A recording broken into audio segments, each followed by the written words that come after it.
Yo, what's up everyone? Magandang araw sa inyong lahat. So, pasensya na, ngayon lang tayo makakapag-upload sa YouTube natin. Ngayon lang nagkaroon ng time para makagawa ng content.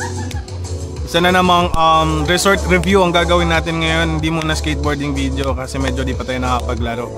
So, andito tayo ngayon sa Brea View Resort dito sa Zamboanga City pa rin. So, first time namin pumunta dito and ayun, first impression, napakaganda ng lugar na to, napakaganda ng resort na to, napakasulit pag pumunta kayo dito. Ang ano lang dito is kasi nasa tuktok na to ng bundok ng Zamboanga. Ewan kung ano tawag ng bundok na to. Ano tawag sa bundok na to? Basta nasa Lumayang Purok 7. Basta nasa tuktok na ng bundok, guys. Pag nakapunta kayo dito, malalaman nyo kung gaano kataas tong lugar na to, itong resort na to. So dito tayo ngayon kasama syempre ang family natin. Ayan. And andito rin tayo dahil birthday kahapon ni Mrs. So dito siya ng happy birthday. So post celebration ng birthday niya kahapon kasi pumunta kami ng Zamboanga kahapon. I think alas 3 na last trip galing Basilan. So hindi na kami nakahabol para mag-resort. So ngayong araw na lang namin ginawa. So ayan. Ito yung resort.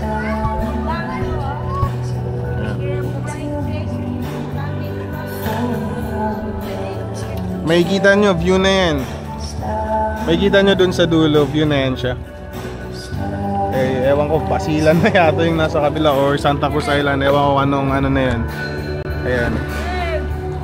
So, mamaya-maya mag-iikot-ikot ako para mag-film, mag-shoot ko yung ano, i-montage natin yung mga lugar dito. Montage natin yung mga lugar dito para makita nyo yung ganda ng resort na to. May cafe din sila dito, may cafe sila. Gusto nyo mag-ice coffee, may cafe sila. May video okay sila doon, karaoke. Tapos may billiard sila dito sa likod ng kubo na to, ng cottage. May billiard dyan, banda. So maganda dito. So come visit Brea View Resort. So yun, let's have some fun. Maliligo tayo ng pool. Tapos mag-ano tayo sa view. Pagmamasdan natin yung napakagandang view dito sa taas.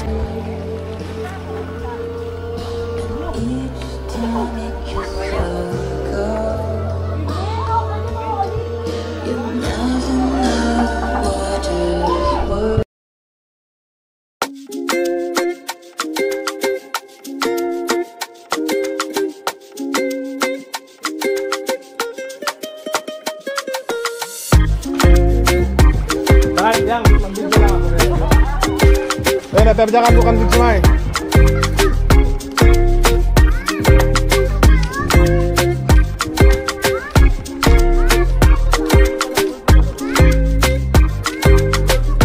Brea View Resort.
So, hanggang dito na lang yung video natin. Pauwi na kami.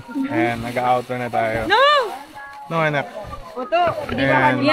Alas 4 na ng hapon, uwi na tayo. Baka abutan tayo ng buyag-buyag sa masamang panahon sa daan. So, alis na tayo. Uwi na tayo. So, ayun, maganda yung resort na to. First time nga namin talaga dito, tas nagandahan kami sobra. Gusto namin pag bumalik kami dito mag-overnight namin kasi feeling namin maganda mag-overnight dito. Maliwalas, magandang ambiance, yung atmosphere. Ayun, sana narinig nyo ako, sana marinig nyo ako. So hanggang dito na lang everyone. Thank you for watching. Peace out.